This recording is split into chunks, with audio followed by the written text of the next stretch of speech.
खबर शामिल करते हैं चन्नौर से ब्यूरो चीफ मुख्तार अहमद अंसारी की रिपोर्ट के मुताबिक वज़ीर आला पंजाब मोहतरमा मरीम नवाज शरीफ के विजन ड्रग फ्री पंजाब के तहत मंशियात फरोशों के खिलाफ क्रैकडाउन जारी।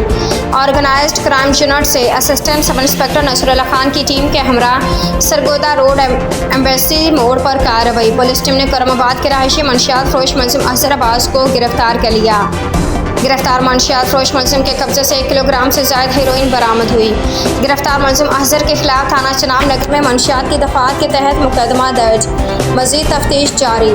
जिला भर में मंशियात फरोशों के खिलाफ स्पेशल मुहिम के तहत क्रैकडाउन जारी है। मंशियात के मुकदमात की मायारी तफ्तीश को यकीनी बनाते मुलजमान को सजाएँ दिलवाई जा रही हैं। आपके इलाके में मंशियात फरोशी की सूरत में मेरे नंबर 0323754344 पर इतला दें। DPO अब्दुल्ला अहमद।